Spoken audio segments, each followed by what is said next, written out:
Maridi tadi menanyakan tentang apakah ada instrumen atau alat ukur untuk menentukan anak apakah dia kinestetik yang ketiga tadi. Itu Pak Jarod dari Ibu Marini. Ya, Saya lanjut boleh Pak? boleh. Dari YouTube juga sekaligus. Anak saya pengen jadi gamer Pak. Saya juga kasih les math. Tapi nilainya tetap anjlok. Bisa tolong diperjelas tetap bagaimana Pak memotivasi anak tersebut supaya mau belajar math walaupun mau jadi gamer. Terima kasih Pak. Oke. Sekaligus aja karena soal waktu juga ini ada yang di Zoom tapi direct message ke saya. Jadi moderatornya nggak bisa baca karena dia direct message saya. Tadi saya bicara soal ayah ibu, rupanya ini ada pertanyaan gimana dengan single parent. Ya, nggak masalah ya. Kalau single parent maka misalnya single parent ibu, maka anak harus punya bapak rohani. Bapak rohani itu misalnya seperti Paulus, itu bapak rohaninya Timotius. Imam Eli, bapak rohaninya Samuel. Kan Paulus bilang sama Timotius, Timotius, akulah bapakmu di dalam Tuhan. Karena Paulus juga berkata kepada Timotius, aku ingat iman yang ada pada ibumu dan nenekmu. Saya nggak tahu nih keluarga Timotius ini bapak dan kakeknya kok kayak nggak berfungsi gitu ya. Tapi Timotius hebat karena dia punya bapak rohani Paulus. Atau Daud berkata, ayah ibuku meninggalkan aku. Jadi malah Daud nggak punya figur ayah, nggak punya figur ibu. Tapi Daud hebat karena Daud berkata begini dalam Mazmur 27 ayat 10. Ayah ibuku meninggalkan aku, tapi Tuhan menyambut aku. Makanya bagi single parent, itu Alkitab berkata begini, jauhkanlah dirimu dari yang najis, hiduplah kudus, maka aku akan menjadi bapakmu. Aku akan menjadi bapamu, dan kamu menjadi anak-anakku. Jadi bagi single parent, pastikan anaknya bisa ketemu Bapa di sorga, Tuhan menjadi Bapa kita, atau dicarikan Bapak rohani dalam arti figur. Bisa Pak Gembala, bahkan bisa figur jauh. Ya, figur jauh itu misalnya anaknya mengidolakan saya udah jadi bapak figurnya dia. Yang pasti figur ini harus juga figur match.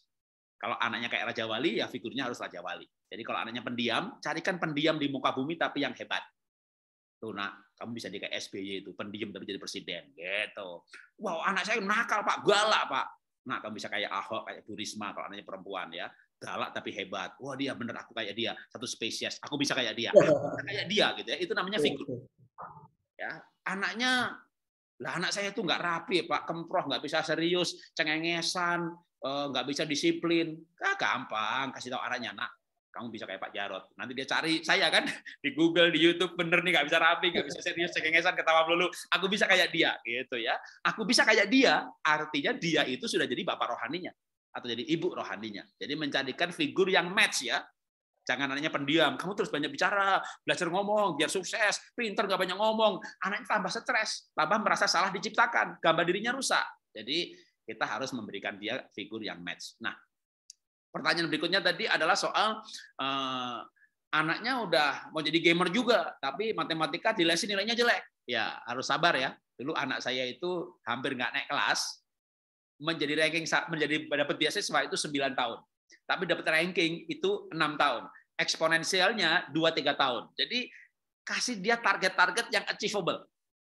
Saya awali dengan begini, anak saya nomor Bena ini, Ben, kamu kalau bisa dapat 17 besar, Ben, ya, kamu dapat 15 besar, maaf, kamu bisa 15 besar, kamu komputer di upgrade. Bisa nggak, Ben? Bisa, Pak. Yakin dia bisa dapat 15 besar. Kenapa? Karena satu kelas 17 anak. Jadi kemarin kan dia ranking 17. Naik kelas bersyarat. Sekarang saya motivasi jadi 15 besar. maksudnya 3 dari bawah gitu kan. Wah, Pak dapat Pak 15 besar. Oke, komputer di upgrade. Wah, mertua saya datang dari Cirebon. Almarhum ya. Kita kasih tahu, Opa, Bena sekarang 15 besar. Waduh, Cirebon satu kelas kan 50 anak. Dia bangga cucunya 15 besar, traktir, diajak makan. Oh, itu mertua sudah bayar, baru kita kasih tahu. Satu kelas 17, Pak. Tapi anak itu target yang achievable. Jadi termasuk juga dalam serial motivasi ya, dikasih target yang sesuai dengan bidangnya, lalu diberi target-target yang achievable, kemenangan-kemenangan kecil. Mulai dengan Daud mengalahkan beruang, singa, sampai Goliat, sampai menaklukkan Israel suku demi suku, membangun Israel raya. Jadi kemenangan itu bertahap. Berikan dia umpan-umpan kemenangan kecil. Dan jangan lupa, begitu ada perubahan kecil positif saja, berikan dia pujian. Jadi waktu anak saya hampir nggak naik kelas kan nilainya 2,5, 4,0, 4,5, 4,0, 4,5, 4,0. Kita leskan, ya kan? Istri saya berhenti dari VBI, nggak ikut ini, nggak ikut itu, dampingi anak. Saya atau istri salah satu di rumah. 6 bulan kemudian setelah les, setelah kita menghentikan segala kegiatan di luar rumah, salah satu di rumah, maka anak yang nilainya 4,5, 4,6 ada perubahan. Wah, sekarang 5,2, ya kan? Apa yang kita lakukan? Hebat, Ben. Kamu dulu 4,0, sekarang 5,2. Bulan depan 6 bulan lagi 6,0 ya, gitu. Karena 6 bulan lagi kenaikan kelas. Kalau di atas 6 naik kelas gitu ya. Jadi kita targetnya itu sedikit-sedikit ya. Jangan begini. Nak, kamu ranking 1 kayak anak Pak Jarod, Nak. Sekolah gratis, Nak.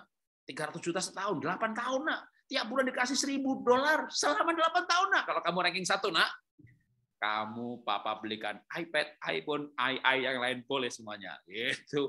Ya, anak 20 suruh ranking 1. Ya, anak akan berkata begini, kan anak Kristen Solidio ya kan, Pah, Mah, nggak ada yang mustahil bagi Tuhan, Mah. Itu mustahil bagiku karena aku bukan Tuhan, aku anakmu, Mah. Sadar, sadar. Jadi jangan dikasih target yang terlalu tinggi. Ya, targetnya tinggi boleh, tapi dicapainya berapa lama? Sekarang hampir nggak naik kelas. Lalu mau ranking 1-nya dalam berapa? 6 tahun gitu ya. Ya jangan setahun lah kecepatan. 6-9 tahun lah gitu ya. Lalu jadi dari target yang tinggi, dokter, insinyur, astronot, apapun target itu, tarik mundur sekian berapa tahun, lalu bikin tangga sukses. Jadi motivasi bertahap. Motivasi ditambah, diikuti dengan yang namanya target yang achievable. Nah, itu. Nah, dan kalau anak mencapai target yang itu, dia berikan reward ya. Kan anak itu nilainya 4,5, 40, 40, 45, 45. Dia 6 atau dia 5,5. Itu bukan tanpa effort loh.